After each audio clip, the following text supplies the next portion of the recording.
Hey guys, we got George here for you. Howdy. George, how you doing? I am excellent. How are you today? Fantastic. Um, your teammate was just in there, Trent Williams. What did you learn about Trent? I mean, I don't know if you had any preconceived notions before he became a teammate, but what was it like being a teammate with Trent Williams this season? Oh, wow. I mean, I had very high expectations for him as a football player, obviously, because of what I've seen and just his reputation as a player in the NFL. I mean, he never really has bad tape, which is pretty hard to do as a football player. And that's like my highest respect for guys is the guys that respect the game and guys that, go put good football on tape. And I mean, there's not really a guy that does it better than him. And just having him on the field with us this year you felt his presence every single game. Um, and I know I'm just excited to, I'm disappointed he doesn't get to play this last game. I hope that he gets to play more football with us in the future. But overall, just the whole season, it's just fun to watch him play. And I got a couple opportunities like to watch film with him. And Trent doesn't talk too much, which is kind of it's fun. Like he has conversation with guys, but he's not the most vocal guy. But when he talks about football and you watch film with him, just the way he breaks things down, and like how he explains why he blocks people the way that he does, or why, hey, I stepped like this to try to get him to do this, and that's why I club my hands down like that to make him fall on his face. And it's just like how he describes each play it's really fun, and I love listening to him talk about it because I do really enjoy the offensive lineman stuff. And just when you're as incredibly athletically gifted as he is, and then you also have like his dominance on a football field, those two combinations and how he breaks down the film it's really fun to see. I have a bone to pick with you guys. I heard that he won Media Guy of the Year, and I thought I did pretty good last. I know I was hurt this year, so it's all at Trent's. But last year, I just was told that you guys gave it to Staley because he was retiring. And I think that is a crap load of BS. And so I'm not okay with that. I want to recount, bring Staley back. We're going to revote, and we'll go over it because I disagree with that. Next. Sorry. Yeah, you got to want it for next year. Last year's over, babe. Hey, McGlinchey was saying, that's the way it goes. George, you are very. I mean, I realize there's a balance, but you are kind of loose on the field. I mean, you're talking to opponents and everything.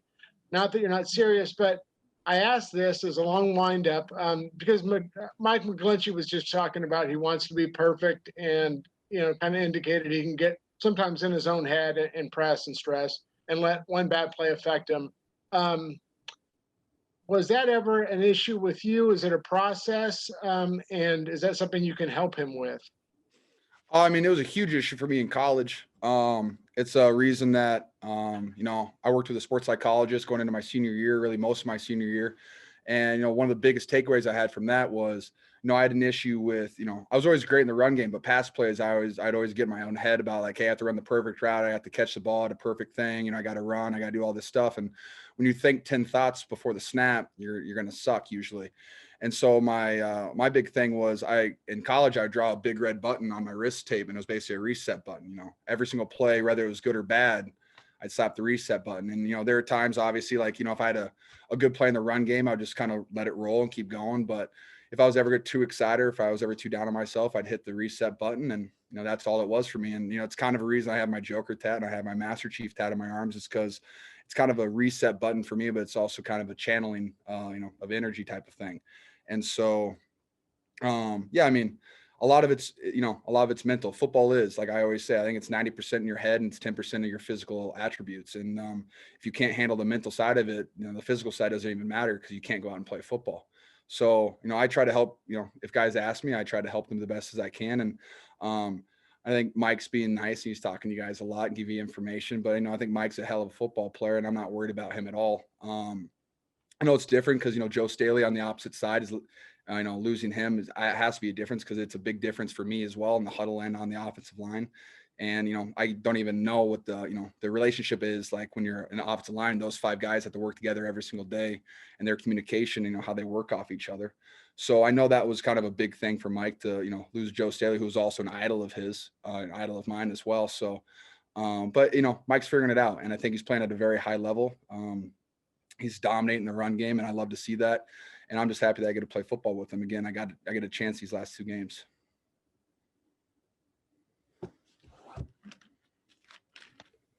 Well, first, we have to set the record straight. We gave Joe Staley the award in 2018, and Richard Sherman won it last year. So I know that's not going to make you any happier. I do have a question to follow up on what you just said. As far as the tattoos, do you look down at the Joker tattoo to during games to sort of reset yourself at times? Yeah, 100% I do. Not every single play. I think there are plays that I need it. There are plays that I don't need it. Both characters on my firearms are completely different, but they do have similarities. And, but just it's just kind of however the game's going. I just kind of feel, one or the other. And I just, you'll see me.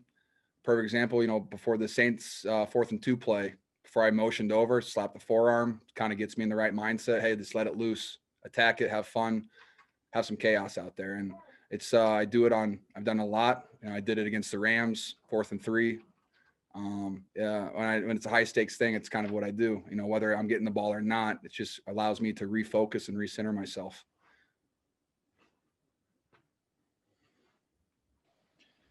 George, obviously, it's been tough this year with COVID and the injuries and going to Arizona and all that. And Kyle Shanahan said earlier this week that he thinks this year is going to make you guys better and stronger for next year. As a player, do you share that same perspective? And in what ways will this season, everything you guys gone through, make you guys stronger potentially for 2021?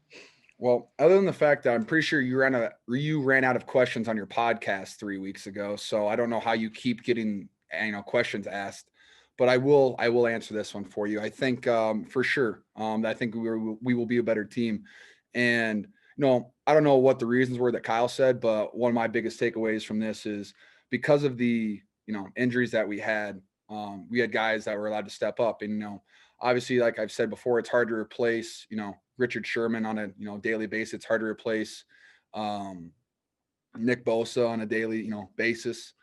But the guys that stepped up got great reps. They got quality reps. They got to get better on us every single day. And because of that, we have young guys that got put into a position they would not have been in had they not had that opportunity. And so we're going to come back next year. We're going to have who I've said multiple times, who I believe is the second best player in the NFL, and Nick Bosa. He gets to come back. And, the guys that were playing underneath him all got reps all year. And, I'm not really worried about Nick. I could talk enough about Nick Bosa, but the guys that, replace him, I'm excited to see them play. I'm excited that the 6 weeks I was out that, Charlie Warner, Ross Dwelly, Daniel Helm, Jordan Reed, guys got reps, guys got a lot of reps, guys got better. And, that's the positive that I take away from being injured is guys get to step up and they get that opportunity. And I think that our team definitely took a step forward when it comes to young guys getting reps on the field, especially because we didn't have an OTAs or training camp really. Chris, you're done with questions, dog. Done. Last one, folks. Last one. Yeah, Wow. there's only one left. It's cutting you off. It's not good. Hi. How are Hi. you? Good. How are you? Christmas tree's still up. Well, the 12th day of Christmas is actually January 6th. Yeah, sure. Okay. No, Keep it telling is. you tell yourself that. The Epiphany is the 12th day after Christmas when they got to baby Jesus. Okay. I'll just trust you on that one. It is. Look up the 12th day of Christmas. So when you've been watching film with Trent Williams and he's telling you about different techniques, is there anything that you take away from that? Do you use anything that he's kind of talked about in your technique? And then also NFC West, you guys could come out with being the only team with a winning record in the NFC West. Is that something that you guys are talking about? Yeah, I'm pretty excited about that. We do have an opportunity. We got the Rams twice, got the Cardinals once. Being able to, win the division that'd be kind of fun. Come out on top with the winning record. That's definitely a goal of ours. We want to do that.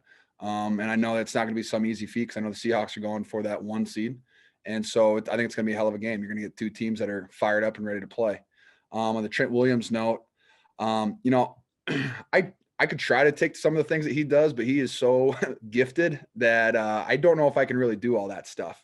I think I got the speed and the athleticism, but just the way that he is able to chop people's down, because he could walk into a weight room and bench 415 pounds like that without warming up. I can't do that. That's not my strength. But when it comes to the run game and stuff, yeah, no, I think there's a lot of stuff though that I can take from him. And but like I said, at the end of the day, when you got a guy that's as strong and as fast as he is, I don't know if there's really any opposing thing that could really go up against that evenly, day in and day out, other than Nick Bosa. But they had a sick battle in camp, so I'm looking forward to that again. Eric, you're back. Yeah. Hey, babe. You Do say you what'd you have say? any sort of like real relationship with Travis Kelce?